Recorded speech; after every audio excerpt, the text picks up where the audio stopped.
All right, counter is going. We're hot. And it's a beautiful day at Casa Verde. It is beautiful. gorgeous. Monday afternoon. This is New. This is weird. This is odd. Welcome to Shiftless, the podcast that's only about Coolers. utility, commercial kitchen appliances.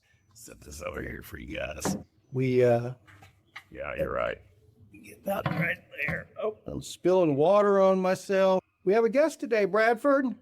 Mr. Austin Whittington, the winner of the Rouge Roubaix. Yep, I'm back. 2026 Rouge Roubaix champion. Is it overall only, or do they do age breaks and stuff there too, or how does it work? There was a master's category, Yeah. but I got the overall. Your overall, Sean, of number one of everyone. That's Was right. that your first time at Rouge Roubaix? Third time? Third time. Okay. And Yeah, go ahead. for those that aren't familiar, give a description of what Rouge Roubaix is and the notoriety of it and things like that. Rouge Roubaix is a Roubaix course, historically a Roubaix course, which is mainly pavement with sections of gravel throughout 100 miles out of St. Francisville, Louisiana, about an hour out of Baton Rouge. Yeah. That's where the name comes from. Beautiful area. Yeah, great area. It's always an awesome race to go to in the early spring. But yeah, historically it's been a bunch of high level road racers there, and that's kind of shifted to more gravel focus now. Where before it would be maybe 20 miles of gravel, and now it's almost 50. Oh, wow. Okay. Yeah, I remembered historically the gravel section was like 15, 20 miles. It was like not even a quarter of the course. you know? Right. So now the way you got more miles out of it is he does out and back on the gravel section. So we go gravel out, then do a big loop, and then hit those same roads coming back. So it's like a lollipop? yeah, exactly. Okay. Huh. So what was I know, back up just a little bit, you were supposed to go, you were planning to go do Doom, which would have mean you wouldn't have done Rouge Roubaix, right? Or was Rouge No. Roubaix already on your radar? Rouge Roubaix was on the radar. It is 2 weeks after Doom, or Okay. before Doom, rather. Excuse me. Okay. So we still went to Doom. I caught a sinus infection, and I rode as far as I could on Doom. I almost got 30 miles, but Yeah. so 10%. Didn't make Yeah. it very far, but it was fun what I could do. We already had housing Yeah. booked and everything, so we Yeah. just went anyways. Okay. Just had a good time. Yeah, I knew you pulled out because you were sick, but I thought Rouge Roubaix was like, hey, I'm going to do this because I'm not doing this. I didn't realize the timeline. Right. So, well, how did the race play out for you? So yeah, Rouge Roubaix, this is the third time I've done it. The first time I cramped out. It was a special route that year. It was 130 miles, if I recall, and I cramped out with maybe 10 miles to go, just double quad lock, and could not finish with the other 4 or 5 guys that I was with. Yeah. Because it's not flat out there. No, there's some hills. There are Yeah. two main features, 2 big hills that are the main features, and they're both 5 or 6 minutes long when we're going as hard as we can. Yeah. But yeah, the second year I made it maybe 10 miles to go, and took a corner a little too hot and ran head first into a tree, left with a concussion. Oh. That was the lead group on that one too. I got a SAG vehicle to take me back to the start finish. I was just completely out of it. Then this year we didn't start as fast as we usually do, but once we hit that first gravel section, it was going hard. Yeah. Then there was some construction towards the end of that first gravel sector that kind of separated the group. I went into that second wheel. Did it And- bottleneck a little bit? And Or- bottlenecks, yeah. So they had like a big excavator that was blocking half the road, and there was one single track line through that. Mhm. So me and one other guy got out, and there's a small gap behind us, and we hit the road, but they just didn't chase us. So him and I, that's just 20 miles in, him and I just rode together. 20 miles into the race, you're saying? Correct. Okay. Yeah, 20 miles into the race, there's that construction. And him and I rode together for about maybe 15 or 20 miles. Mhm. And then I just turned around and he was gone. So it turned out afterwards that he had to take a pee break, which is kind of weird to do when you're in a breakaway. But Yeah.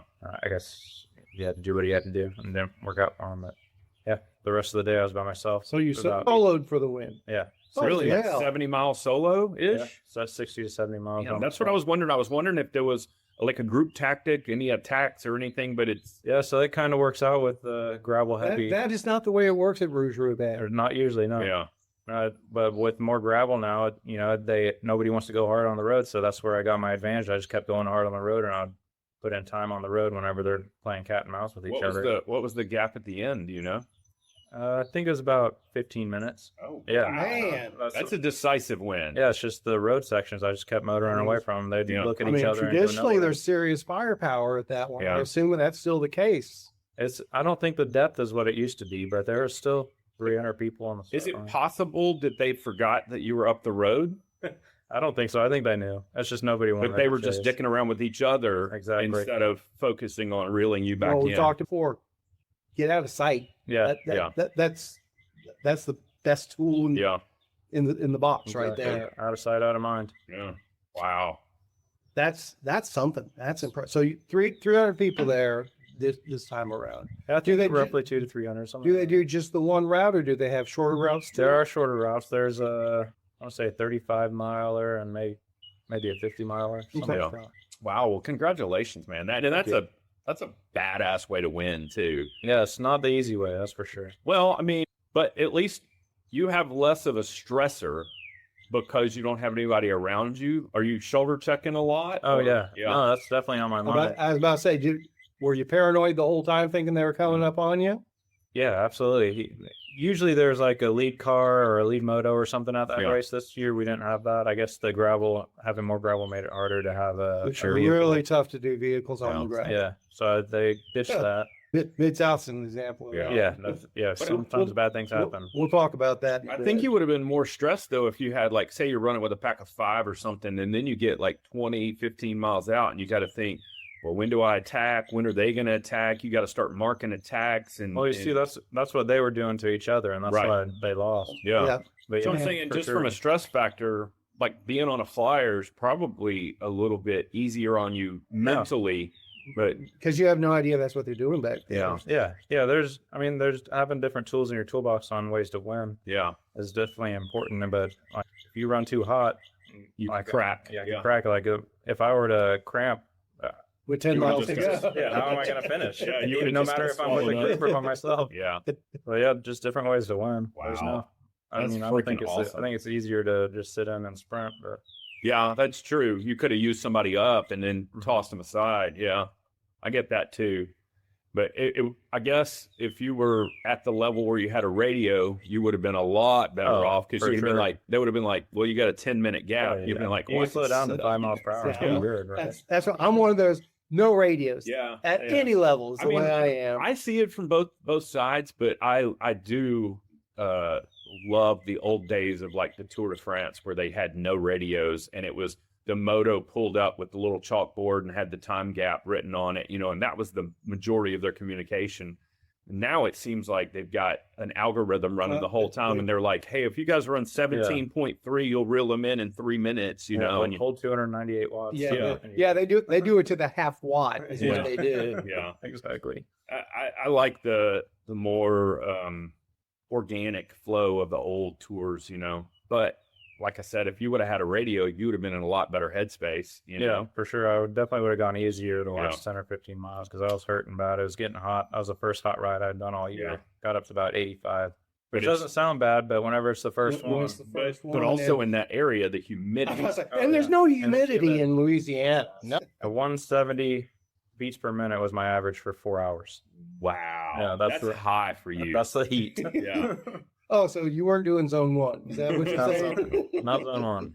damn it, boy. So- That is. What's your average wattage at that pace? It was about 280 Yeah, for 4 hours. that's not bad for you.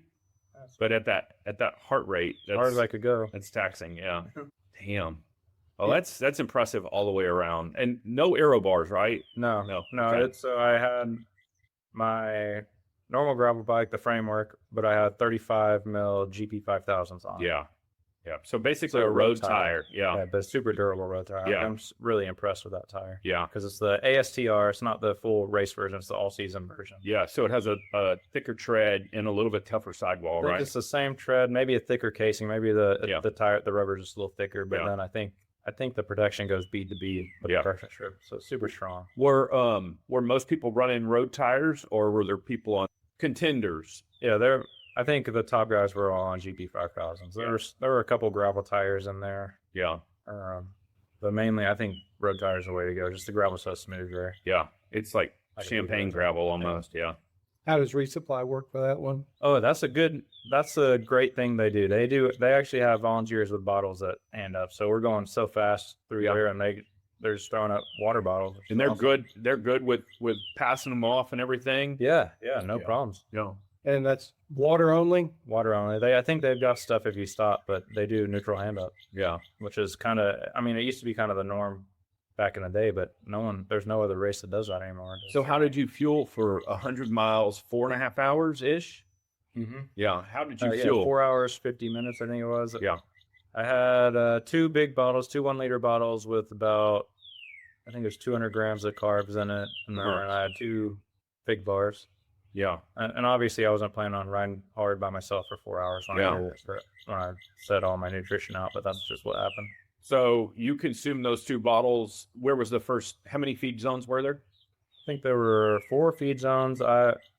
Or water zones, whatever. Yeah, water zones. So whenever I went through there, I grabbed a bottle, drank as much as I could, squirted myself to cool down a bit, and left the bottle there. And so you still have calories in your bottle. So that was just hydration, cool.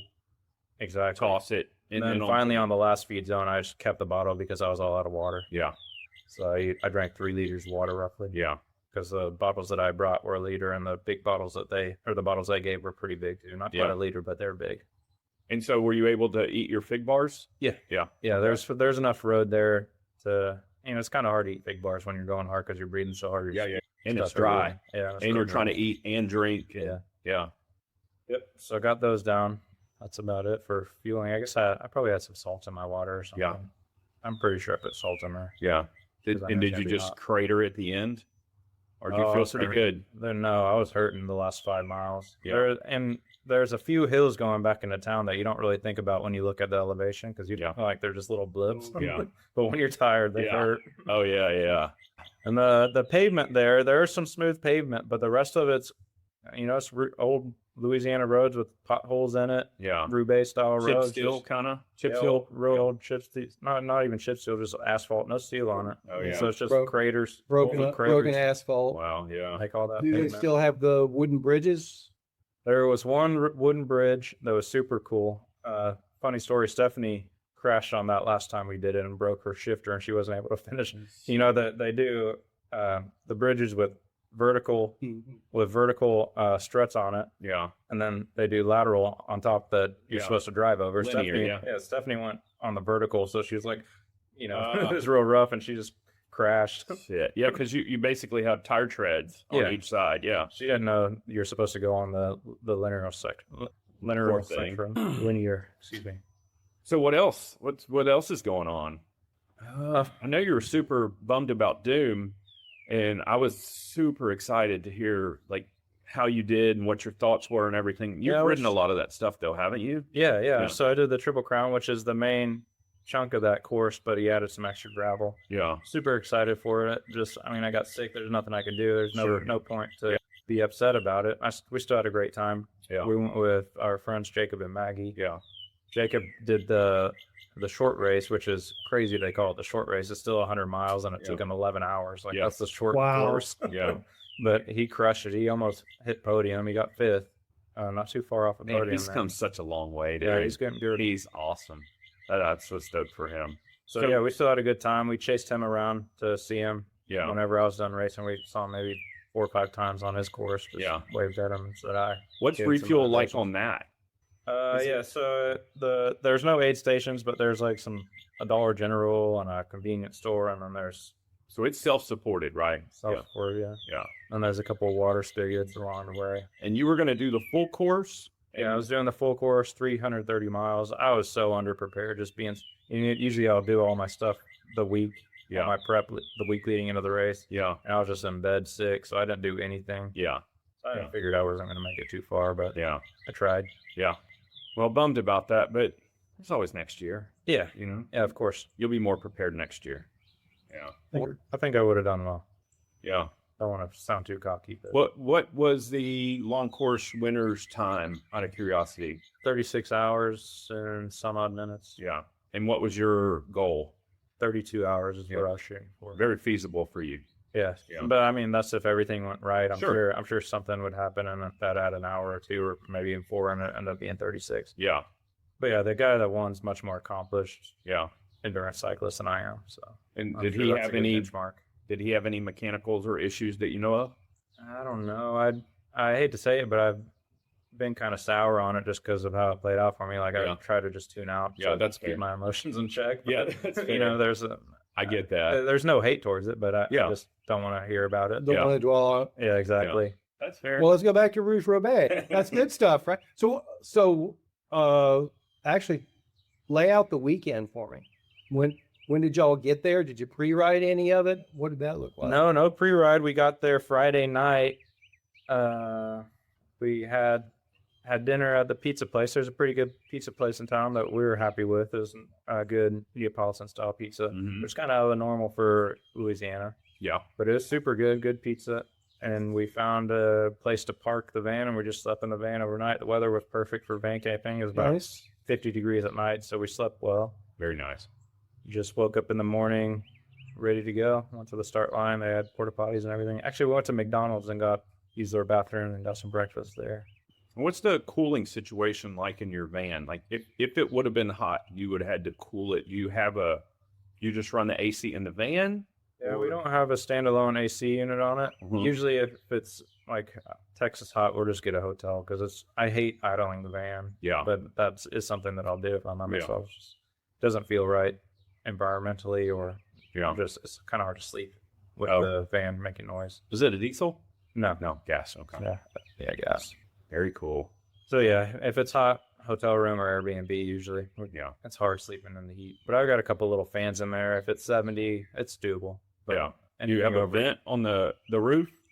No vent. We can crack the back door Yeah. and And then crack just the circulate. windows, and it circulates with Yeah. the fans. Yeah. You have a battery set up? I've got a battery. I've got they call it a solar generator. It's just a battery with a control system on it that Yeah. recharges via the alternator, or I could connect solar panels to it. Yeah. And then I also have a heater, which is the S-Bar heater, and it's got a fan that draws air from under the van. Mm. So if there's sun out on the van, it kind of pulls in cooler air. Yeah. I don't have to have the heater on, but it's got a fan on it. That makes sense. So that's good for circulation as well. Yeah, it's definitely not made for, not designed for heat. Yeah. Jumping in the heat. It's more cool weather situation. Especially dark color too. Yeah. Yeah. Yeah, white roof would be awesome. So did you pack up and go immediately after the race, or did you overnight there? Saturday night? Yeah, we hung out for a few hours, drank a few beers. They had a keg at the finish line, so that was cool. And they were making pastelaia, which is like it's just pasta with some sausage, and I don't know if there was shrimp in it. I think it was sausage heavy, but it Yeah. was like an Alfredo sauce, like a cheese sauce. Yeah. Pretty good. So we hung out there. What and kind of beer? Stella. Stella. So yeah, nothing local or anything. They just had 3 or 4 kegs at Stella, which was good after a race. Oh, I'm sure. Good after a race, good with food. I just figured maybe they would have some Parish brewing there. You know, they'd make Ghost in the Machine. Yeah, I and a feel bunch of like- good beers. Yeah, those are the Diamond and Rhinestones. Yeah. That's so good. Yeah. That's like one of the first good IPAs, Yeah. good craft IPAs that I remember. They make some good stuff. I've never had anything out of Parish Brewing that wasn't absolutely delicious. So, But yeah, it was a good event. They had a tent set up with a bunch of chairs and tables underneath for people to talk about the race and hang out Yeah. afterwards. So that's what I did. That's cool. yeah. And then it's still USA Cycling, right? I don't think so. I think Okay. I think it's not. I think they did have the junior division was USA. Juniors were USA I think it's Cycling. part of the Gravel National Series or something. Okay. But I don't think our race was USA Cycling. Okay. I could be wrong, but I don't remember. I don't think I need a license for it or anything. Hard to keep up with it all anymore. Yeah, it seems Yeah. like more events are pushing away from USAC now. That's like Yeah. they don't really provide much. They're not bringing anything to the table realistically, but like I know some of the Texas guys are trying to really get USA Cycling big on the Turbo Velo's USA Cycling, didn't it? Correct. Okay. That's one of the few races you can get. Driveways USA Cycling. Yeah. I think the Cedar Hill Road race is for sure. Yeah. And then the Jazzville Roundup Definitely race Andrew is for stuff sure. is. Yeah, There's folks that are they're trying to get you back involved, but I think it's going more the other way in other parts of the country right now too. Yeah, they pissed somebody off and fell out of favor, and it's there's some traction issues there and everything else. They But just weren't. I mean, they weren't, like Austin said, they weren't bringing anything to the table. and from my perspective, You get your insurance privately if that's what you're after. But other than insurance, there's not really much they bring. I mean, at a high level, you used to do USAC cycling or USAC races to get points to get your upgrade license. But they got caught up in that model of, well, you got to race USAC to get your upgrade, right, Yeah. Sort- that was sort their of. main draw. and That's about it. and then they kind of got to the point that wasn't really working anymore, and then they started. It's like, well, in this case, we're not going to let you upgrade because this weird rule that but we're going to let the guy right next to you upgrade, Yeah. even though he didn't podium. Discretionary upgrades is what it was. It Silliness. got crazy for a while there. And they wouldn't let you upgrade if you had enough points, but they were only from local races. They wanted you to travel out of state to get points to get your cat on. That was one weird rule that they had. They had all sorts of weird stuff. So So they made it difficult. And then it seemed like after 2020, they just started handing out upgrades. Like you didn't even need your points because there weren't anybody racing. Nobody would show up for the Cat 1 races. So they needed racers to be there. So they made it easier. Well, Yeah, when we're talking gravel, you don't need any category. Like everybody just races gravel. So what's the point of being USAC if you just. but Valley of Tears is USAC, right? I think. I don't think so. I think that was just collegiate. Was it just the collegiate that was USAC? Okay. Because they did they called that the Collegiate Gravel Nationals. Okay. It's kind of strange to have a national race in March. To open the season. Yeah, the first race of the year is the national race. I guess second if they did Chainring Massacre. I don't think they did. I don't think they did. were there any 32ers there? Just got to ask. I didn't notice. They weren't riding with me. They weren't off the front. They weren't off the front. I just was curious. They've started to show up at a lot of races. In fact, I saw there was a couple at Doom.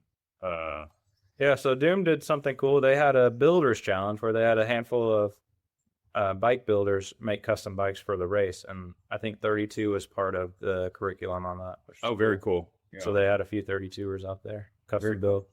What's your initial thoughts?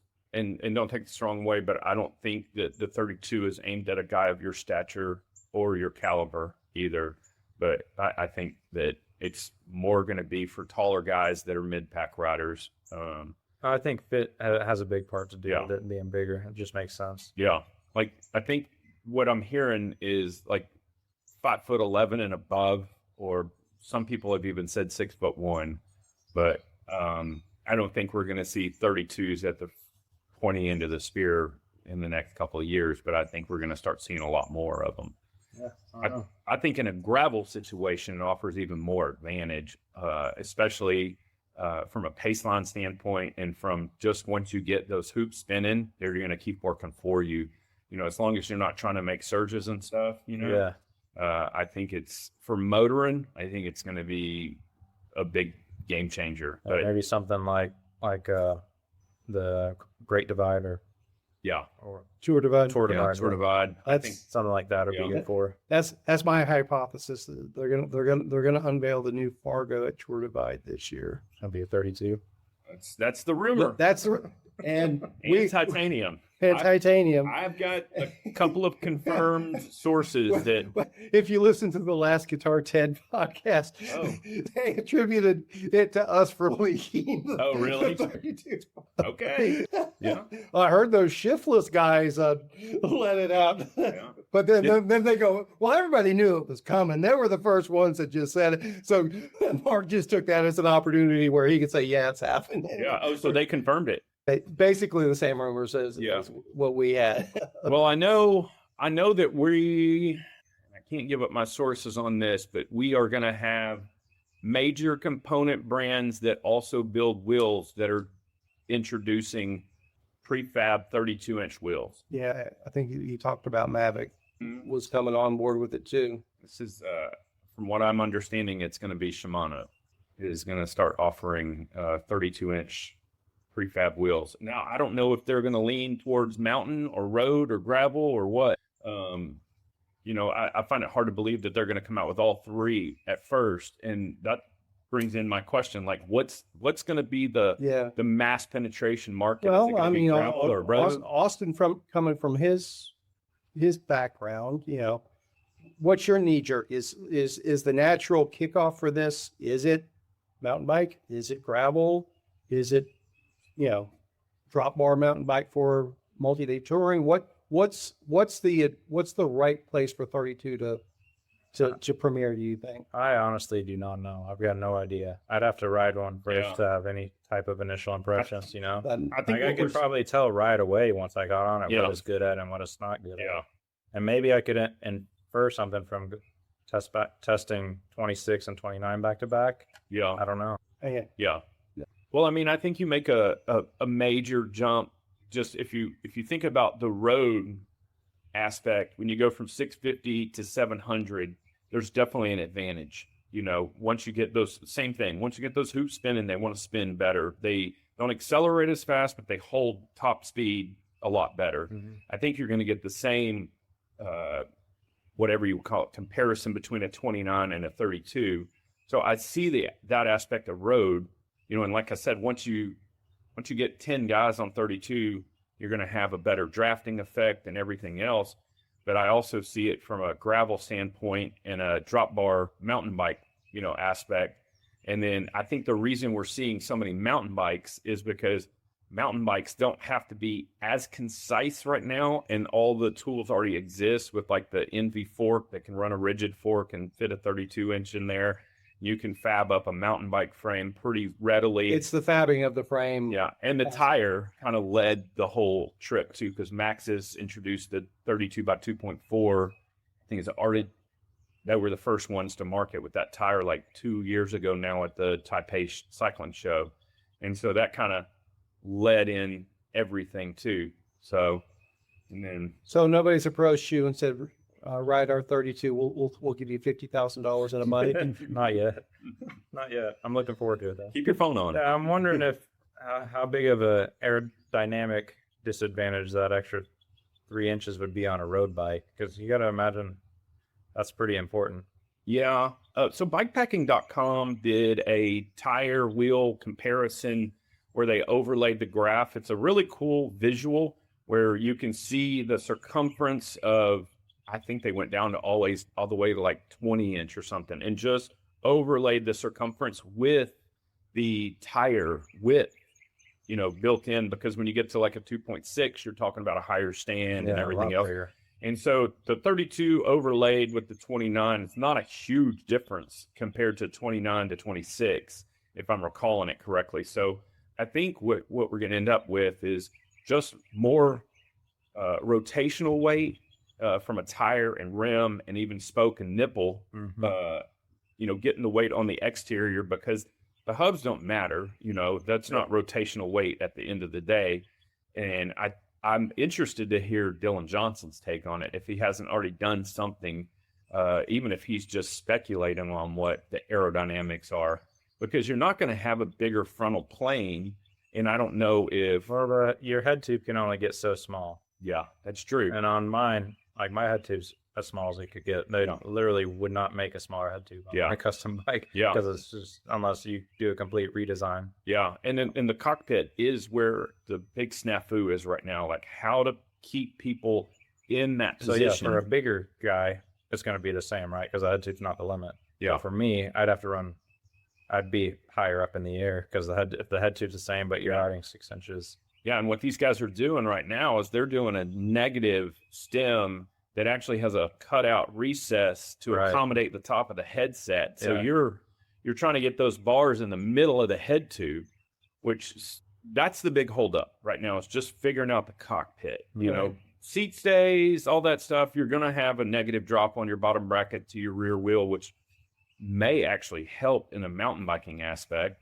And it may actually help hide the rear wheel behind your bottom bracket and your pedals and everything, you know, all that going on in the middle. But the cockpit, I think, is where a lot of the drag could get caught up. But if you can get those guys tucked, and that's why the drop bar makes even more sense in that aspect versus a flat bar situation, you know? Mm-hmm. So, I mean, we'll see. I think it's going to be more than a flash in the pan. And I think I think the industry's at least pushing hard for it for more than one or two reasons. I think there is gains to be had, but I also think this is the shiny new object. Yeah, and why stop here? Yeah, well, 36ers. there's already 36ers. 36ers have been around. Why stop there? Let's go 40. Well, my ponderings on it when I was riding Gateway the other day is what's tire width going to be on 32? Because you're making up more contact patch fore and aft, so you don't Right. need to contact patch from extra width, correct? Yeah. Well, Yeah, you I still agree. need it in the corners. You still want, you know, you can't have. That's what I'm saying. You can't have a I mean, I'm not saying they're going to go from 2.6 to 1.9s or anything Right. like that, but small block 8s. maybe, I don't know. I think 2.4 is probably the magic number there, and unless you're trying to be super racer boy, maybe you go 2.2. What does that do to rolling resistance?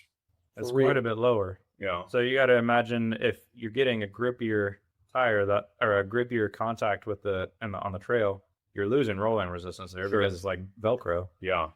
Yeah. So whenever you go narrower and there's less contact, you're gonna roll quicker. Yeah. So that's kind of it's like people might start going narrower on tires again now on the 32, It's possible. end up with the same net contact Yeah, patch. it's the oval shape of the contact is just longer, Yeah. so Right. fatter. Right. Yeah. It's going to be interesting. It is. At the very least, it's going to be interesting. A lot of testing to be done. Yeah. For sure. And I think, you know, the geometry, but also the durability of the wheels, like we talked about with Josh Dean, you know, spokes, spoke count. Like I said, I don't think a 28 is going to have a place in a 32-inch wheel. I think it's going to be a 32 hole minimum. And then just spoke availability for that length is also, Type A cycling show, I think, is just now kicking off. So I think we're going to see a lot of stuff filter through that because a lot of these products inevitably are coming out of that region. Was there anything different or off the wall that you saw in the field at Rouge Roubaix? Or all pretty much just the standard field? Yeah, it was all mainly road bike stuff. Yeah. Mainly road bikes, like 30 to 35 mil tire. Yeah.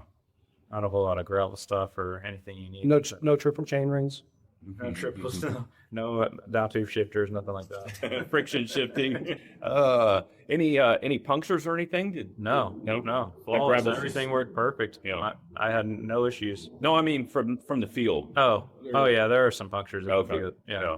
And do you know who Ben Delaney is? Yeah. He was there. He did a review on the new Salsa.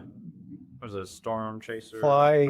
Storm chasers are Yeah. single speed, but you can build it. It's their new kind of race. Flybird or something like that. Yeah, Oh, I know what you're I talking can't about. ever remember. It's how to use that. the Warbird that has been renamed. Right. Yeah. I forget Carbon what it's called Warbird, too. but yeah, he did a review on that. He was there racing. He had a full gravel setup, Yeah. but he didn't flat. But he got videos of other people flatting. Yeah. Okay. I think that's what they call their endurance Flyaway, adventure maybe? bike, something like that. Yeah, I can't remember. what Nico's it's got called. one. Oh, does he? Yeah, it's a cool bike. I'm going to try to go grab it tomorrow if I can get away with it. So they made it a little racier this year. Oh, Yeah. Not full on aggressive, but more bike pack race. Right, Racing right. into the bike packing spectrum. Yeah, when Warbird first came out, Flyway. That's what it's called. when Warbird first came out, it was gravel race bike, but then everyone else came out with real gravel race Exactly. bikes, Yeah. and Warbird kind of. So I guess this is probably still the same spectrum there. It's a little more aggressive than the original one, but Right. still not it's, like it's, 3T it's not aggressive. racer boy, yeah, 3T ish. Yeah, it's still an endurance style Yeah. bike. I think this would be great for Doom. You know. Yes, something like that. Yeah. Maybe- well, I think full suspension mountain bike for Doom, but Oh, yeah. longer bike packing. Yeah. So, Yeah, I don't think. Well, this one's set up with looks like 60 mil deep rims and stuff that's on their site. You know, God, it's 12K. How about I'm about to say it's a hella expensive bike, right? Yeah, with Red Explorer on it. Yeah, that's a pricey group set. Yeah. So, I mean, maybe that is super racy. I don't know, but. But yeah, that's what he was on. He was one of the few with 40 mil tires. I think he was 40 plus. But, yeah. and I think he actually did have some tire issues. He was on those Hutchinson's Carnival tires. So I didn't know that one. Yeah, it's like a unicorn on the drum test on bicycle rolling resistance. But I don't think it was a tire issue. I think it was like maybe a valve issue. He just said it kept going low. Yeah. No sign of puncture. Like you usually see like a wet spot on the tire where sealant's coming out. Yeah. It was super dry out there, so yeah. He didn't see any of that. I think it's probably a valve issue. So he's running tubeless, right? Yeah, you're running tubeless too? Yep. Yeah. Okay. So that brings me to this other question. What sealant do you use? I always buy stands. Yeah. I've never had a problem with orange sealant or stands. It's just stands is what I buy. Yeah, because I was talking to Nico the other day, and he goes, I don't have a problem with stands, but stands has a shorter usability, and orange seal, he said that it just, the durability of it is better. He is a big fan of orange seal, but he said no slight towards stands, and I was just like, yeah, I'm the same way, just opposite. Like, I have no problems with orange seal. It's just stands is what I know. Yeah. And do you run the Pro? Do they still make the Pro? Yeah. With the nanotubes and shit in it? I tried. It was not called Pro. It's called like Race Day or something. Yeah, something like that. I tried that once, and it like literally dried up overnight. Yeah. So yeah, it's literally Race Day only. So yeah, I don't use that anymore.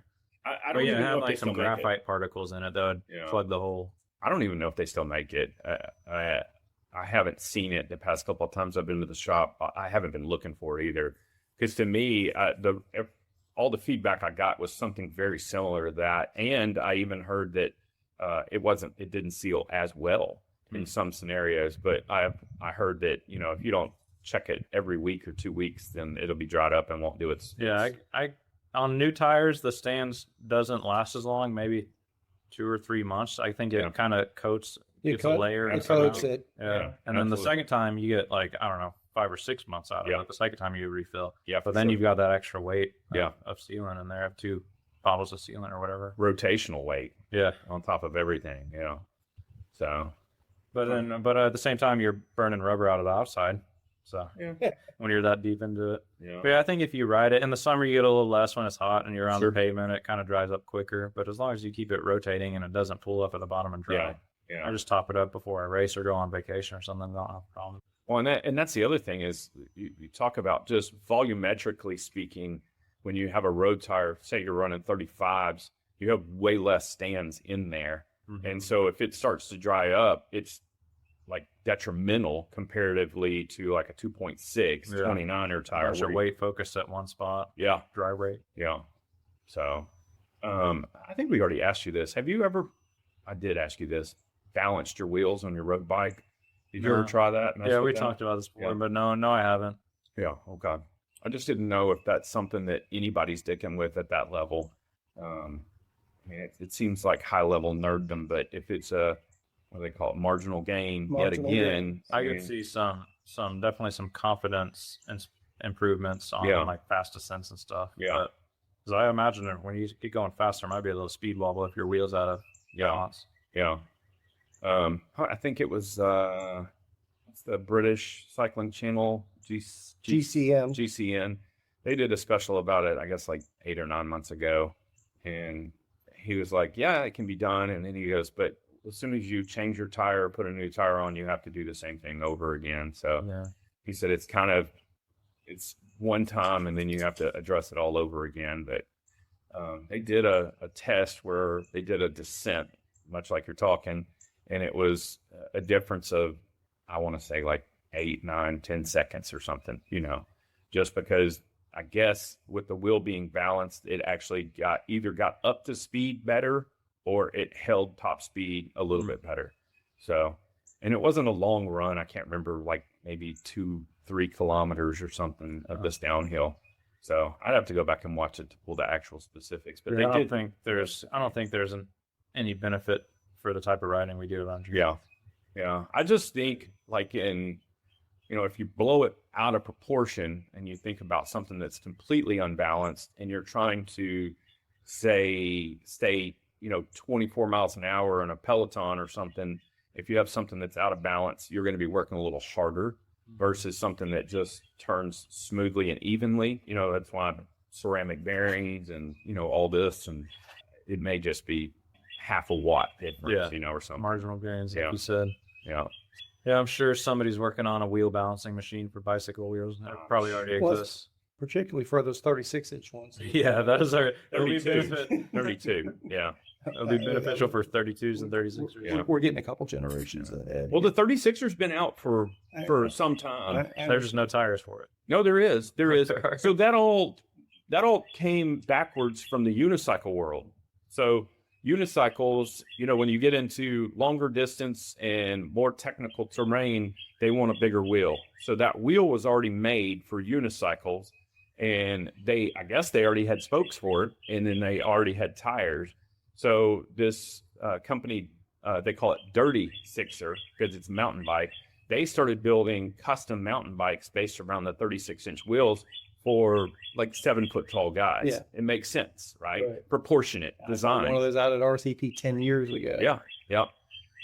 And they're few and far between, but I saw one up at Velo maybe a year or two ago, and it had dual disc brakes on the front. You know, you're thinking if somebody's 7 foot tall, they're going to be 300 pounds, you know? Yeah. So that's a lot of momentum to slow down, you know, even if you have a huge contact patch, you got to have something that slows it down. So they're over engineered to say the least, but and it's a very application specific model, you know, and I don't know for a fact, but I think they're all custom. They may have some off the shelf, but they start at like double extra large, you know, there's no small 36er. That would just be impossible. Yeah. You have any new hardware in the pipeline? No. Well, I got a new road bike, and I designed and had a custom stem manufactured for it. It's pretty sweet. Kind of hard to talk about it without pictures. Yeah. Is it carbon? Is it? Yeah, the stem is aluminum, but it's a Cannondale super slice. So it's like a TT bike or TT bike that I built a stem. Slice. Yeah. Remember what we talked about? Yeah. Oh, have you talked about that?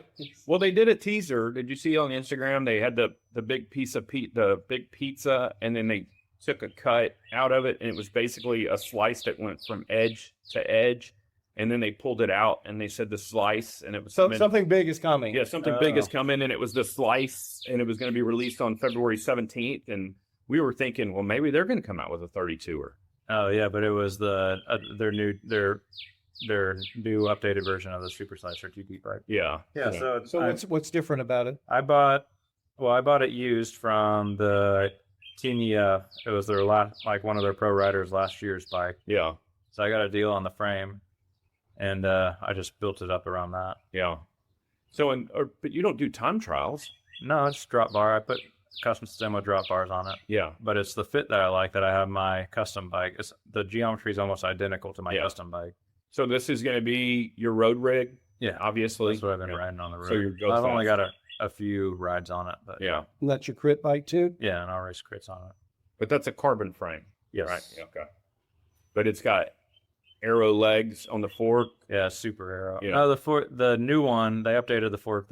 My fork is not as arrow as the new one. It's kind of old school. Yeah. Because I think it's like a 5-year-old model or something. Not the latest and greatest. But. Yeah. Well, especially since they just dropped a new model. Yeah, but it's cool. I bought it from. It's got the stickers from the Pro Rider on it, and that was Naomi Rugg, and she got second at Milan San Remo on Saturday, which is super cool. And Very cool. She won Tour Down Under women's race earlier this year in February. Very cool. So I got her old bike. It was well used. I had to do a lot of work. Like the bearings were all rusted, and the bottom bracket was nasty. Yeah. She got her use out of it. Is it press fit? The bottom bracket is it's BSA 83 or whatever the road standard is. That's threaded though. That's not press fit. No, you're right. It's press fit. It's press fit, but it's whatever Cannondale's standard is. Yeah. PIA. Cannondale always has to be fucking weird. PIA 86A or something. Everybody's weird now. Cannondale used to be the one-off that did everything their own. Now everybody's proprietary about everything. Yeah, well, Cannondale is always has its quirks, but it's good engineering. The quirks are always they always make sense. Yeah, they're wicked smart in their development team, you know. But and I guess it's by design. Their stuff doesn't translate over. You can't just cross a lot of parts over.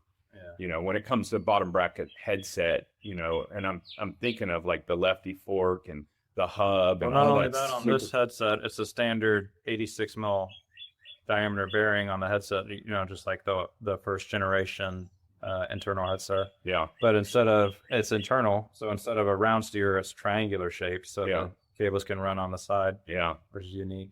Yeah. So on my stem, I made the whole triangular, so it would clamp better than a circle. yeah. Oh, that makes sense. Yeah. So who did you get to design your stem? I designed it. Well, so I know you designed it, but who produced it? I got a machine shop in China to make it. Yeah. So yeah, everyone's like, "Oh, you should add a U.S. made." Well, of course I tried that. Yeah. It was just priced way out. It was the cheapest quote I got from U.S., which I had several quotes, is like $2,300 for a fucking stem. Yeah, to have a stem made. In China, it's $300. Yeah. What does that process look like? How long from start to finish? How many drawings did you go through? Did you falter from your original thoughts? Were you steered a certain way, no pun intended? And like, what does that process look like? Yeah, I had several iterations of it.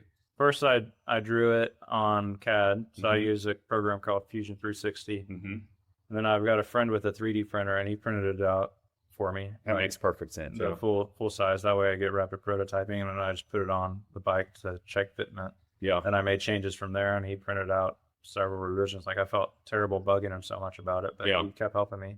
How long does it take to 3D print a stem like that on his machine? It was a long print. I think it was 8 hours or so. Oh, wow. So it was a long print. Yeah. So the first one I had him do the whole thing. Then the changes, I just had him print out those little sections of the stem just so I could confirm fitment on, let me see if I can pull a picture of it real quick without slowing down, because I did take a picture. Oh, I'm sure you did. But yeah. So then that thing looks slow. And then I printed that's tit. So is this the finished product, or is this a 3D print? That's I call it the finished product, but there's still revisions I'd like to make if we get a hold of the tariff situation anytime soon. I'd have another one made. So what is this, like a 120, 130? 110 is a reach. Okay. Yeah. And then the angle is like 4.3. I just had the angle match the top tube. Top tube, yeah. There's a video if you swipe right or left to get a little better idea. God, that looks sexy. For people that aren't looking at the pictures, explain what makes it custom with those measurements. Why is it a custom stem? It's a custom stem because the head tube is a unique shape. Mm-hmm. It's kind of sunk into the frame, and then there's a bunch of angles to the frame that the stem matches up to. Yeah. And I also designed the stem to be the bearing cover also. If you look closely, I have all the lines matched to the bearings. That is sexy. It looks that good. Is so sexy. And I could have had it black, but I wanted to stand out, and I thought it matched my group set a little bit, being silver. Well, and it matches the decal on the down tube as well. From a distance. It looks good. Yeah. I like it. We should make that the cover photo for I bet Austin will send me the picture if I ask him to. Yeah. The finish work is not perfect on it. But 300 versus 2300. Yeah. It's good enough. Yeah, that's exactly what I thought. It's good enough. Just give it a second. I'll get to the stem. Oh, that's at North Shore. And then I had it's a horseshoe. I had a Garmin mount made for it too, to match off the front. Yep. Yeah, that's turned out good. That's cool. So what did that process look like from the start to the finish? How long? I think it took, I did it. I first sent them my drawings when it was Chinese New Year. So they were off for 2 or 3 weeks over there. So I had to wait for all that to go through. And then I think it only took them 10 days to make there's 3 parts: the main body of the stem, the faceplate, and the Garmin mount. It took 10 days. That's not bad. And they did the anodizing in different baths, so they're all a little slightly different color. Slightly off from But I didn't expect that. I figured they would know. Yeah. That's partly my fault. It's going to change due to sunlight and UV and everything else anyways, but it is anodized, which is nice. Yeah. I mean, is that something where there might be a market with that, where you could produce 100 of them? And I don't think so. No, because everybody's going to want a different reach. That's what I'm Different assuming. color. Well, not only that, I'm the only one that wants that stem on that bike, Yeah. the drop bar Yeah. TT bike. Well, and how different is that stem from the stem that was on the bike when you purchased it? Well, it came with a TT base bar. So it's it was not drop integrated. bar. It was Yeah. all one piece. Mhm. I got you. Oh, so it was like a bullhorn kind of setup? Correct, yeah. Okay. Yeah, All right. it's just full TT bike. Yeah. Okay. So a drop bar wasn't an option. I got you. So it was a necessity. Mhm. Yeah. I got you now. Well, you could put a standard stem on it. It just didn't match with the shape of the Yeah. frame. Yeah. And that's another thing. The next frame size up, it's a different shape than that. So it's Oh, yeah. size specific. Yeah, Not only length, send, but to the send me frame. all those images and the movies, and I'm going to figure out a way to incorporate it into Yeah. the. Yes. the If YouTube anybody needs version. custom design work done, I could Yeah. help. Yeah. Okay. And I got the contacts in China for like it's not cheap, but Yeah. if What- I were to make 10 of them, it would have been significantly cheaper. Sure. but it's So just a one-off. if somebody's curious, what's the best way to get a hold of you? Email? What? Yeah, just email austinwhittington@gmail.com. Okay. I'm not an expert in CAD, but I know enough to design something specific for you if needed. That's very Yeah. cool. That's cool as hell. Yeah. That's really cool. So you got the bike and then you immediately, like before you even got the bike, did you know, oh, I'm going to have to source a stem? No, I did not. I just figured I would find something off the market that worked, and then once because the base bar that is designed around the integrated cockpit is Vision, Mm-hmm. and they make a bunch of products that are the same shape. So I figured something from them would work, Yeah. and I just couldn't find anything that would work. Yeah. So I figured Especially- I'd take it upon myself to make it. Especially for internal routing. Yeah, there Yeah. are very few internally routed stems, let alone with the stack low enough for how short that fork was. Yeah. Yeah. So is that the first time you've done a project like that, or you done stuff like that before? That's the first big project I've done. Yeah, Yeah. I've done a bunch of little stuff, little enclosures and fittings and stuff, but nothing like that. And it hasn't broken yet. I don't have any way to fatigue test it up. Yet. Yeah. Yeah. Yeah. I love that yet. Yeah. Yeah, it's definitely a concern of mine. Yeah. Not having fatigue testing done on it, but it's just myself. And Just maybe in ride case. with the mouthpiece for a few rides. Yeah, usually cracks propagate before Yeah. anything catastrophic happens. So Yeah. and it's aluminum, so there's some bending to it before just cracking. Yeah. Breaking. What was I gonna say? What's the clamping mechanism like? I saw you can still tighten the headset from Yeah. the top, right? No, let No? me show you. So I've got 3 bolts. 2, Mhm. they're all on the bottom. Oh, okay. The middle one's a shoulder bolt, which holds. I was talking about affixing it to the fork though. Oh, right. The steer tube. Yeah. So I have a triangular shaped hole, yeah. and I put three. Let's see if this video has 3 bolt holes on the back, just because the steer is so short. And your steer's carbon, I'm sure, huh? Yes. Yeah. So I got 3 bolt holes back there. just Okay. 'cause the steer is so short. Yeah. Only the 2. It only goes up to that second bolt, Yeah. but I just wanted the third one there just for Yeah. And symmetry. what's this slit here for? So that slit is so the bearings don't compress when I clamp the, I got you. the top, because That that makes- goes over the bearings. that Okay. makes sense. And that's the only way I could Yeah. figure out. And then you've got a relief behind the tension bolt to Correct. take the slack out of the Yeah, headset. so instead of doing like a top cap, I just put a hole in the top Yeah. and made it all one piece It had a recess. Yeah. and have that Yeah. countersunk. That's slick. Man, love it. Yeah. That's Yeah. cool as hell. Rethinking it, I could have done like a wedge system Yeah. to clamp and just gotten rid of that slit and the both slits on the back and the bearing cover. Yeah. But I didn't think about that at the time. It still looks slick as hell. Yeah. I mean, It gets the job done. yeah. And, you could pick it apart, even if you No, did a wedge yeah, system of and everything, course. you'd be like, oh, I could have done this. Yeah. But I mean, for a first go, I mean, obviously you had multiple iterations, like you said, but for your first stab at it, that's freaking awesome. Yeah, the 3D printing really is a breakthrough technology. Just being able to have examples the same day. Yeah. Yeah. That is slick. I like it.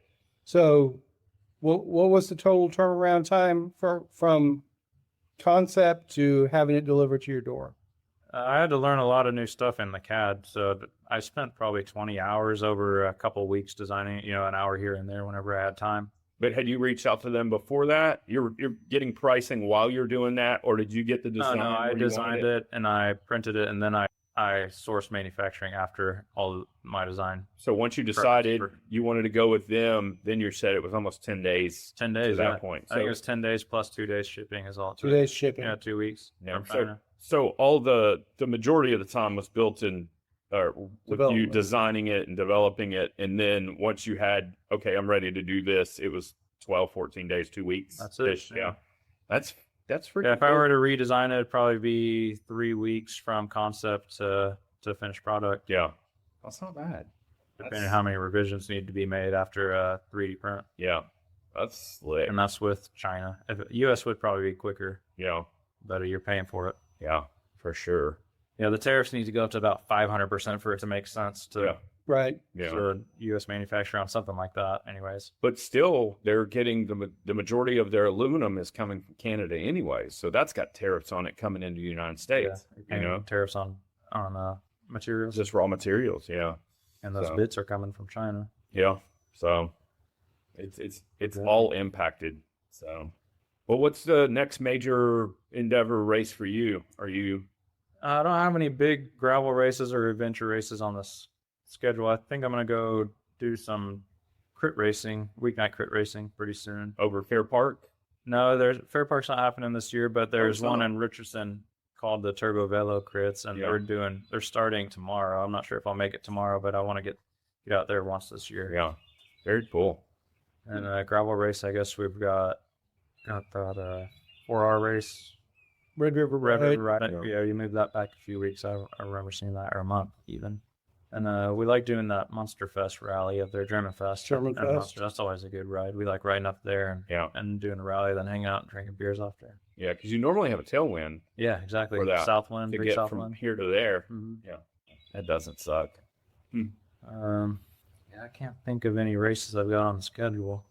So you're back down to just 25 hours a week. No big deal. I'm trying to get back up to that. I'm been probably at 17, 18, 19 around there. I'd like to get up in the mid 20s again. Yeah. I kind of feel like, oh, I'll just go ride a lot, but it's hard. Yeah. Hard riding that much. Yeah. Oh, yeah.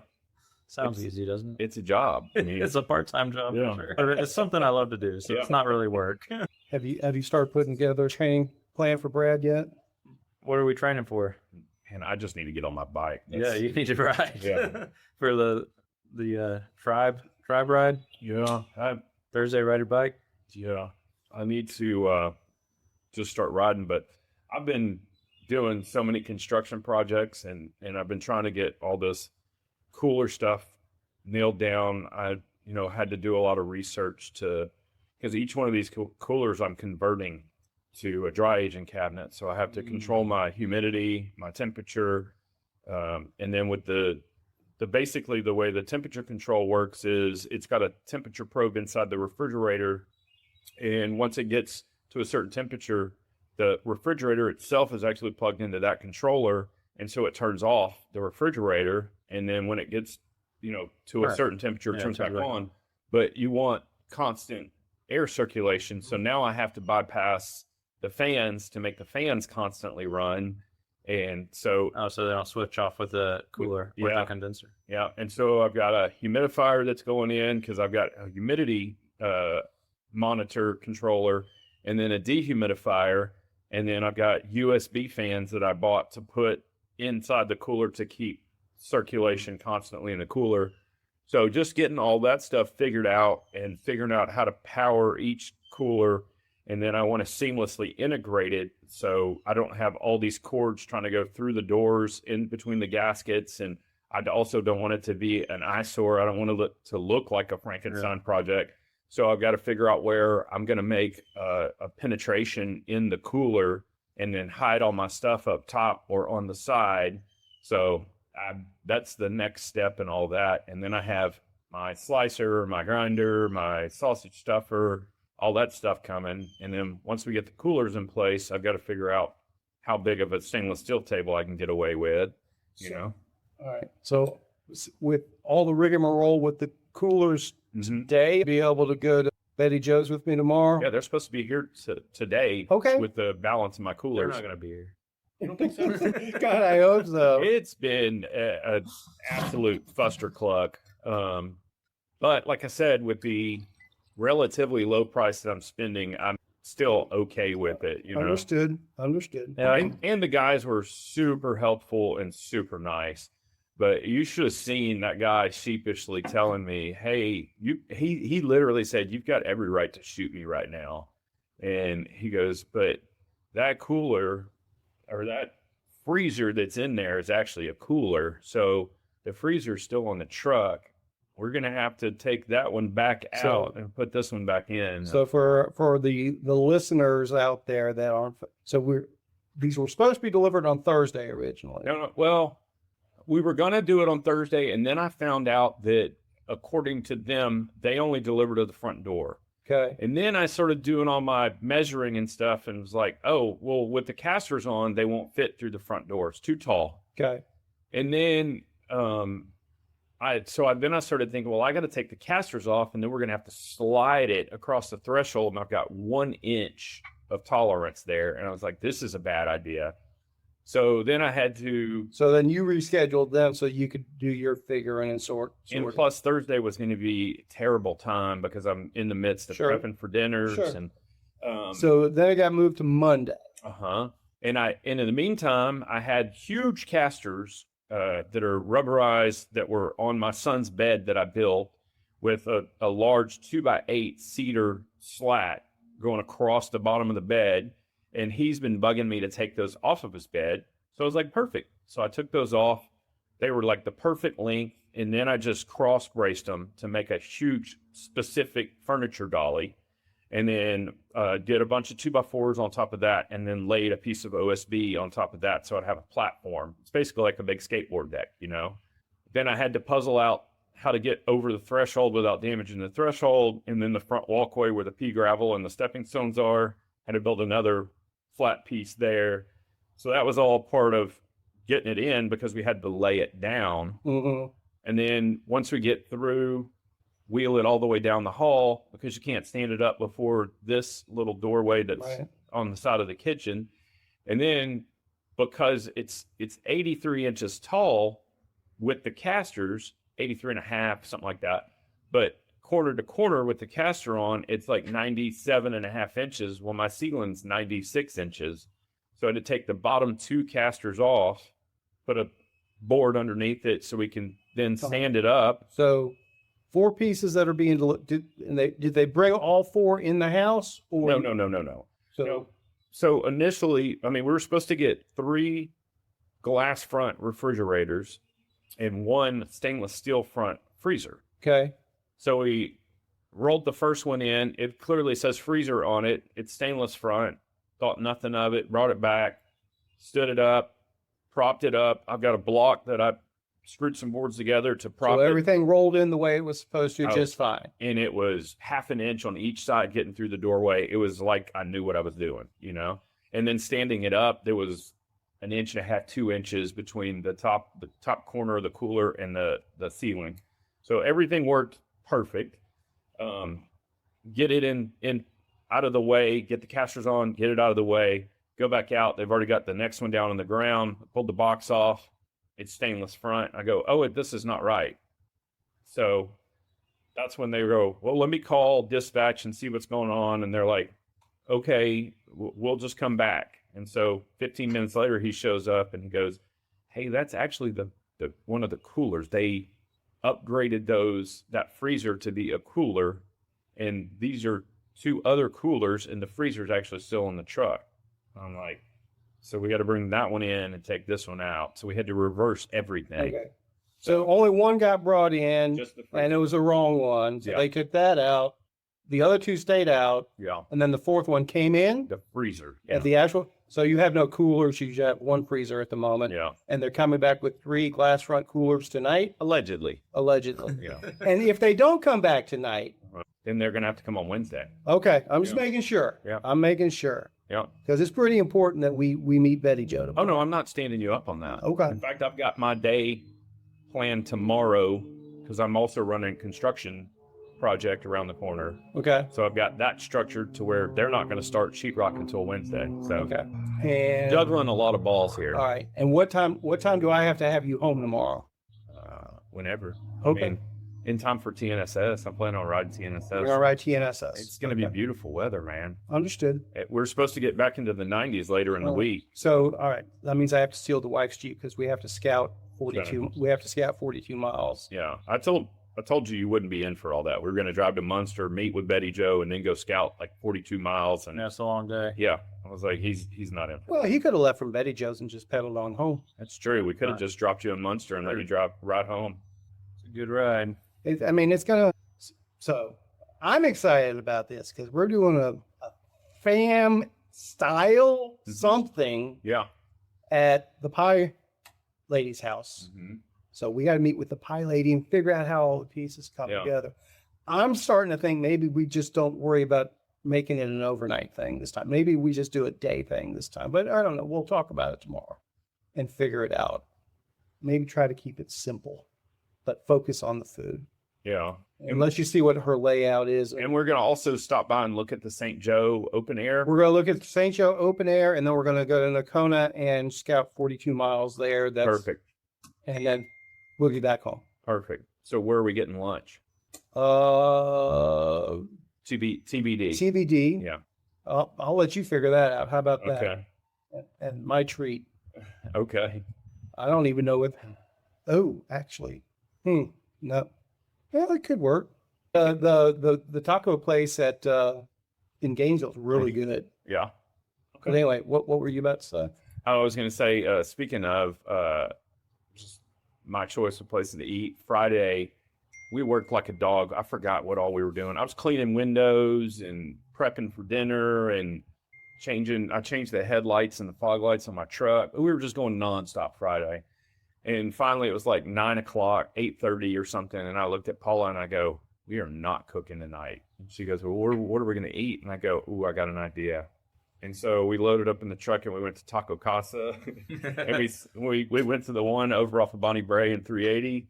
And then we just pulled into the Kroger parking lot and sat there and just ate Taco Casa. And I drank a beer and it was like the most awesome date night. And even Paula was like, this was freaking awesome. And it was nothing special. But Right. I was just like, this is as good as any like high class meal I could have had at this point. It was so good and just, it's Taco Casa. It's Taco You know? Casa. But it was perfect. Perfect. What'd Paula have? Burrito, super burrito or whatever. And they call it a chili burger. Yep. They're little. Yep. So I call it a taco burger. They call it a chili burger for whatever reason. But fantastic. I got a burrito place to take you in California when we're there. I'm in. I saw you got your kitchen pass signed for California. We are good to go. I'm excited. Very And, excited. also along those lines, I have my radials on the way. Oh yeah, what'd you go with? Well, actually, so whatever you were looking at last week Mm-hmm. wasn't. It's only the gravity ones. Still. Okay. So Yeah, I told you their website was a little hard to fish yeah, through. yeah. So none of those others were radials. Oh, Is what okay. it boiled down to. So you got to marry then. I think it was the other one. I can't remember now. The Gary? I can't remember. It wasn't the Mary one. There was another one. Betty? I can't remember what it Oh, was. you can't remember. It's what Nico told me to get. Yeah.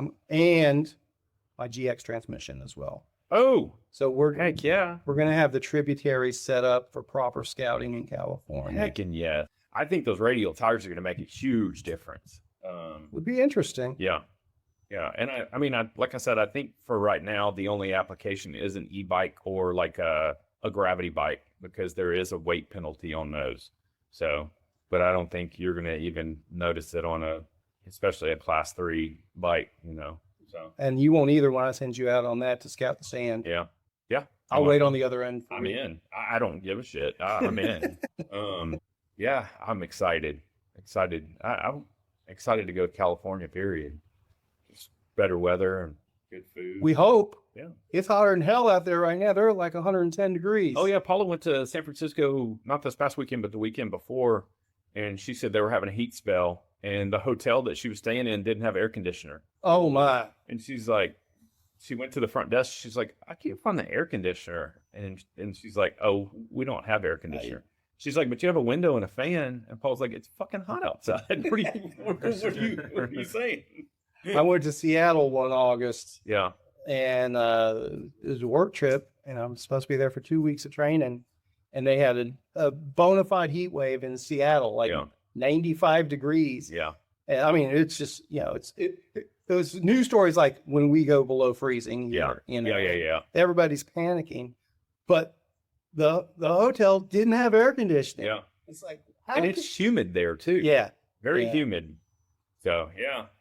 I was telling Paula, I said, in a lot of these northern states and stuff, it's not uncommon for people to not have air conditioners. That's why when they had that heat wave in Chicago, all those people died, because they don't have air conditioning. Right. When I was in college for the brief stint, I was in college at Louisiana Tech.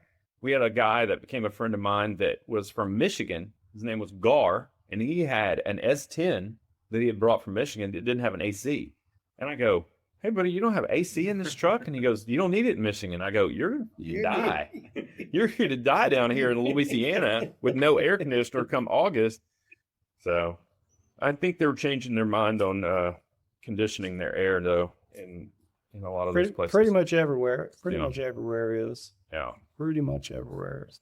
We got to figure out something for Austin to go after this year. I mean, Rouge Roubaix, that's a nice scalp on the wall there. That is pretty badass. So what else could we throw into the mix? I think perfect training for Doom next year would be for you to just buckle down right now and figure out the logistics of Race Across Texas.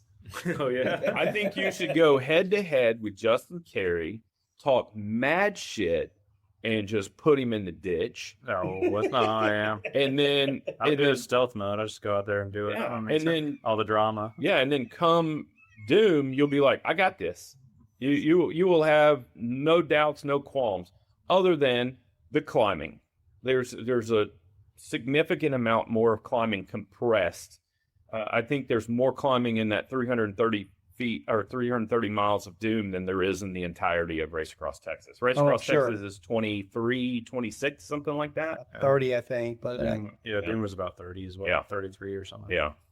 So I think that's a decent plan. Or, I mean, because you need more bike packing endurance style events. And unless you go to something like AZT, which is more single track, I think it's almost exclusively single track. And then there's that big hiccup where you have to dismantle your bike and tires can't touch, and you have to make the trek across the canyon. That's a big logistical nightmare too. But I think the AZT trail itself that's a tough trail. Yeah.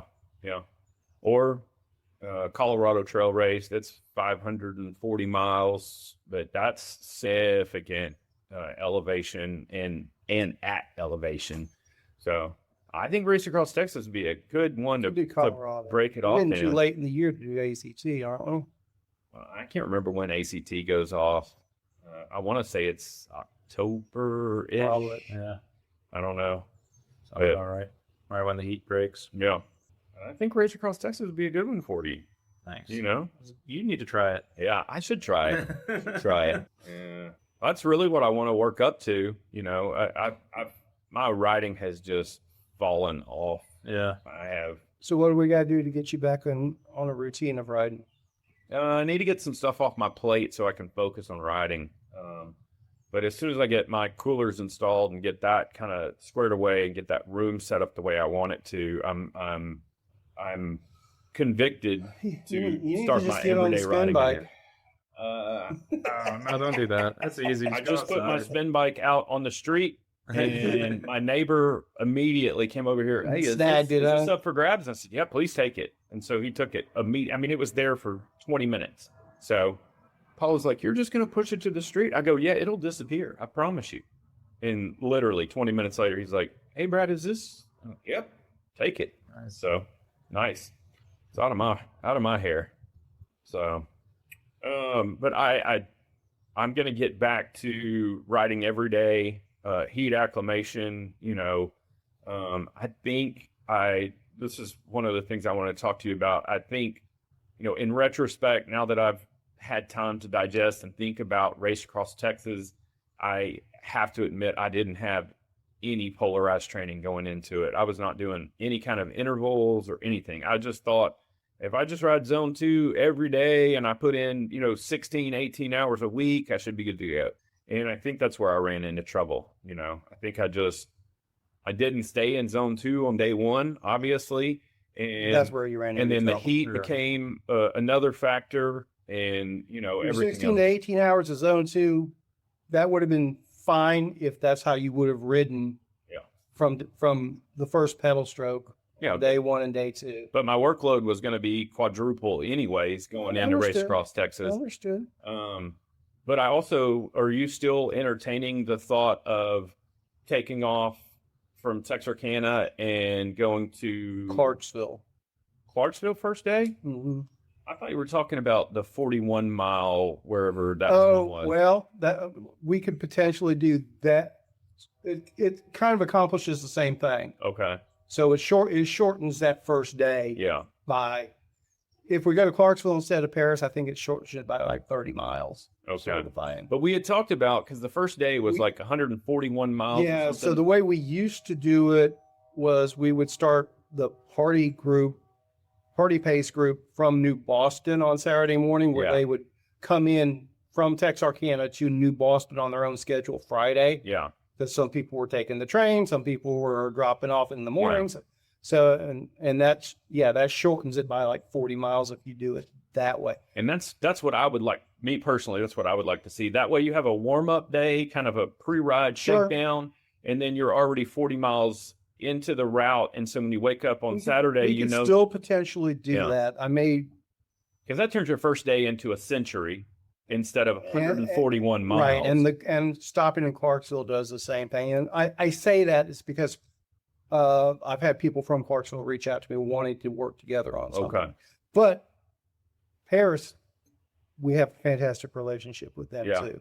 That's something I'm going to sort out in the next few weeks. Paris was super cool rolling into and that whole situation, except for the entertainment. Well, that was and and quite frankly, that was the other part of it. Was the last couple times we've overnighted in Paris.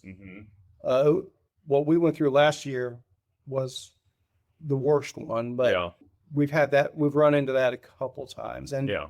it's nothing against Paris. It's a popular spot Sure. on a Saturday night. Yeah. Is what it boils Yeah, down and I to. get it, and I'm happy for them. It wasn't ideal conditions It's as far not as the we were best concerned. rest. Yeah, it definitely wasn't. But Any other time it'd be awesome, right? yeah, yes. Not when you need to sleep though. Oh yeah, we set up tents like right next to the pavilion. Not pavilion. What is that? It's a pavilion. Yeah, but a huge like It's a giant pavilion. with an outdoor basketball court and stuff. And they had this huge boom box playing music, and they had kids playing games and all kinds of stuff. And they didn't wrap up till 10 o'clock ish. And we were there at like 6 Yeah. or something. Yeah. So Yeah. We were ready to kick back and everyone go to sleep by 7:30 sort Yeah. of thing. And yeah, and it didn't happen like that. it's all good. But if we did the New Boston depart and we left out of New Boston, we'd be there, hours earlier. Hours earlier. And we could probably get set up maybe a little bit more remote area, further away from that pavilion, and get some better rest altogether. So Understood. whether it's Clarksville or New Boston, whatever the plan is. Well, So yeah, I don't, that's definitely on the to-do list in the near term. So yeah. end of April, I should have that nailed down. Okay. Is the expectation. any Do you think interest? you're gonna do it again this year? I want to. I want to tick it off. I really wanted to do it one time and just say, okay, I've done it. Sure. Because It's a hard thing to do. it is, especially Hard thing to do. for Big- someone that's like mediocre level like me, Oh, I mean, it's a hard thing for anybody. I think the mental aspect is really big, It's That's the main thing. it's almost all mental. If you Even- have Even with you, is mental. You went out too hard. That's a mental thing. Yeah. You didn't have the capacity to slow down, right? Yeah. Or you could have, or maybe it was Caleb you were chasing Caleb around. he was riding with Caleb. yeah. Yeah, And Kayla was and he's stronger than way more prepared than I was. Yeah. So yeah, mentally you should have said, "Okay, Caleb, you go do your thing. I'll see you in Yeah. Paris or Yeah. wherever you guys were going." Yeah. Yeah, in retrospect, there's a lot of things I should have done differently. But ultimately, it's the mental logistics, for lack of a better term, of the wrap that is the stumbling block for most of the people that don't. It's not a physical limitation. Yeah. You just don't know how to prepare mentally for the day after day after day of it. Yeah. And and particularly because almost everybody, it just ends up riding by themselves the whole time. Sure. So if you're riding by yourself for 120 miles each day and you get in that rhythm and you get in that cadence and all of a sudden something starts working in your head. I got to go faster, or I got to go slower, or I need to eat more. I need to eat more. Is the business falling apart? Or, gee, I sure do miss Paula or whatever else. Yeah. And it just starts gnawing in the back of your head. Yeah. I think it's the mental factor is huge. But yeah, you got to prepare that. You got to prepare your body for it. Yeah. Oh, no doubt. Yeah. No doubt. You did pretty good. You did a pretty good job preparing last year, but it could be better. It could definitely be more optimized. Yeah. And that's what I want to start bulking up my riding and just get back to riding every day. And then once that's locked down, then I want to start putting in some training blocks in there and doing, some higher efforts, some longer efforts, and some, polarized training, intervals or whatever that looks like, just so I have broadened my heart rate range and everything else, Yep. But what's the longest you've done? Longest ride I've done is 22 hours. Okay. What was that was the Triple Crown race. And what was the mileage on that? Just 180. Yeah. My longest is 208. So you haven't done any multi-day stuff? No. Longest distance I've done is, I think, 202. Okay. But it was road. It was only 10 hours. Yeah. I just rode from here to Oklahoma City. Yeah. I remember when y'all did that. Yeah.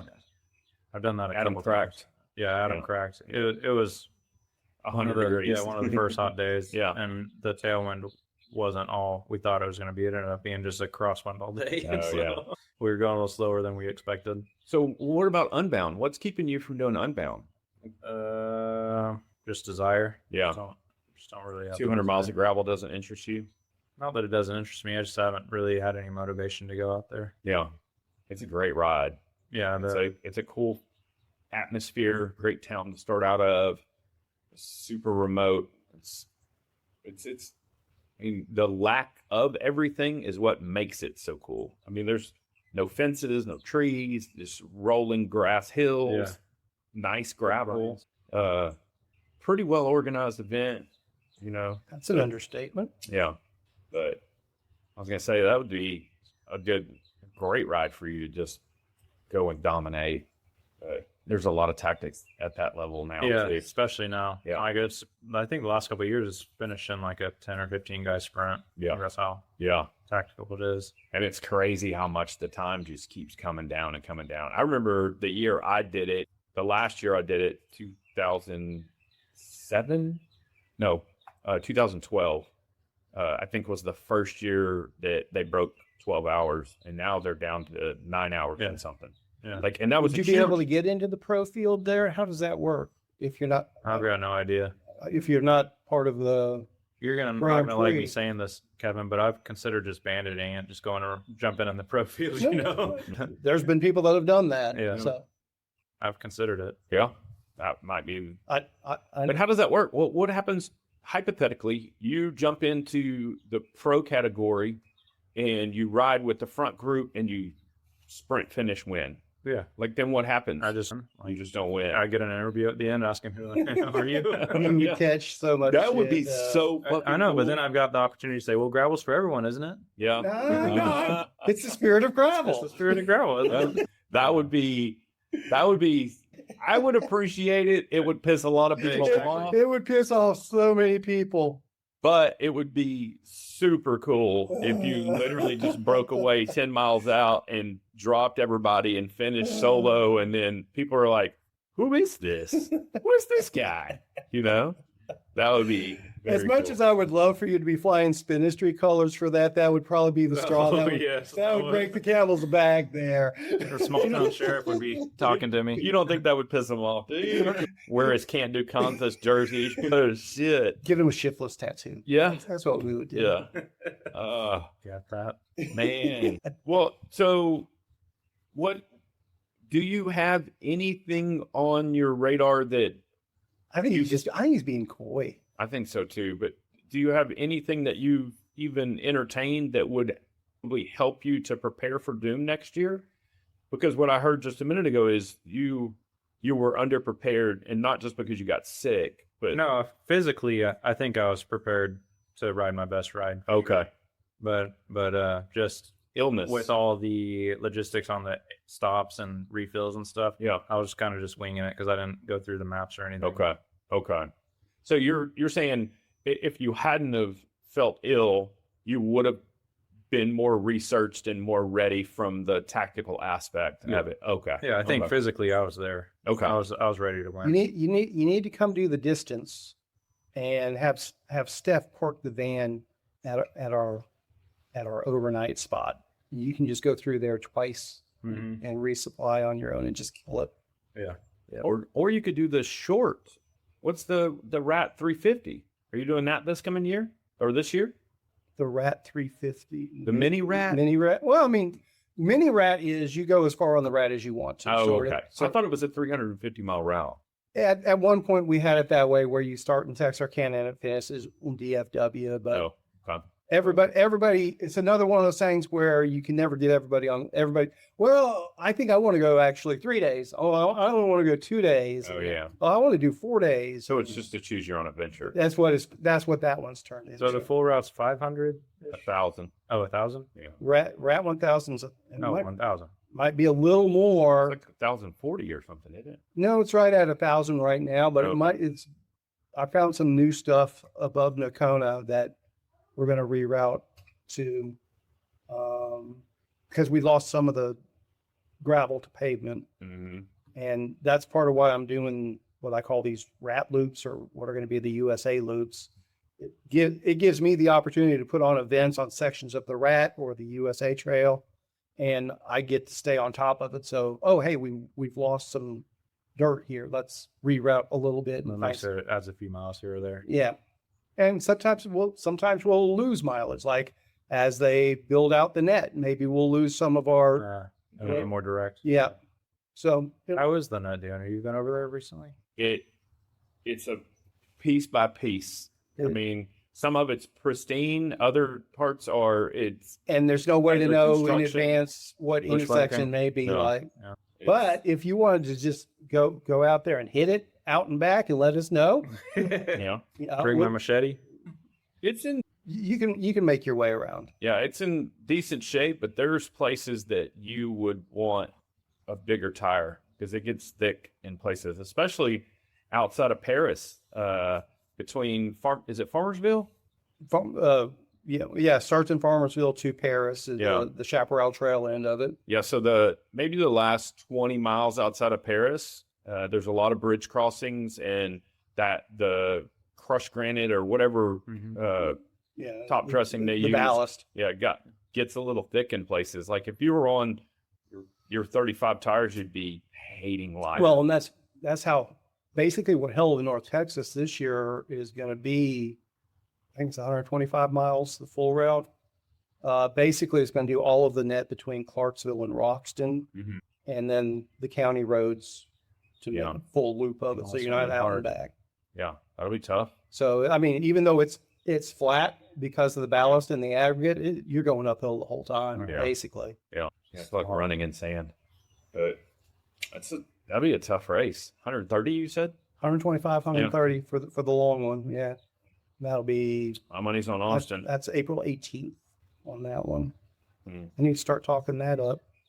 Then we'll have April 25th. We'll have our pie ride with the fam dinner. Mhm. Okay, so if we're not doing a full fam thing, it's 9 courses. I mean, what, 4 courses, 5 courses, something? Let's go see what Betty Joe has. I understand, but just loosely to make a dining experience How of many, it, how many people are we thinking? somewhere between 30 and 50 is my guess. I think we probably do 3 courses and pie. 3 I mean, courses. and obviously, pie, we're going to integrate pie into the menu. obviously. And we do, I don't know, like I'm just spitballing here, but we do a couple of heavy apps. Maybe we do a communal cheese board or something to start because everybody's not going to show up at the same time.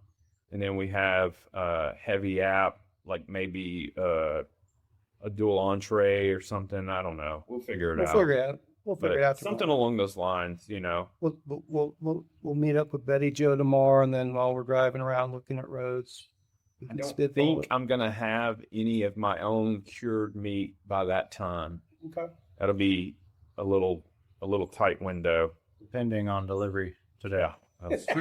I still haven't heard back. You may never So- have cured meat. Yeah. Well, the good news is I have a freezer that I still haven't paid for.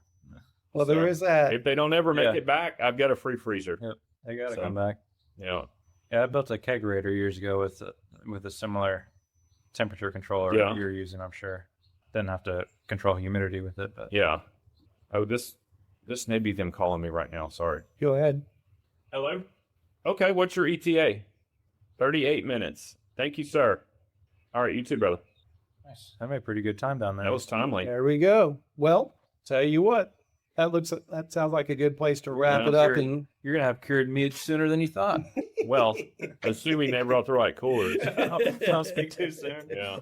any last words or thoughts, Austin? No, we covered a pretty good amount. Oh, we didn't talk about Chainring Massacre. That was a good race. We don't need to go into it. But It was a good race because you won? it was a good race because I won. Yeah. That's pretty much how it That's breaks down. always a good race. Good venue. Yeah. They had the the food court open.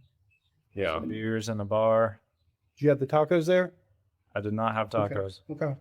I used my tokens on beers. Tokens on beers. Man, I gave you a bunch of tokens. Oh, well, I handed a bunch out too. I I stood know. there. I just stood there for a while and handed them out. So that Everyone seemed happy at the end. That- Everybody I handed tokens out to. So I'm excited that about that it. that venue works, and Works. there's gonna be more of it. We're actually going back there in May. What's his name? Jonas Nordic Trailblazer. Are you familiar with him? Yeah. He reached out to me and wanted to do another May ride to help people get ready for Unbound. Oh, that's cool. So the folks up there at 35 and Liberty and 30, whatever they call it. Bob's tractor. Yeah, Bob's Tractor, Tractor Bob's. That's what it is. They said they would host us there again. So we're putting together a ride with Jonas and his crew and doing the Nortex heat training race or something.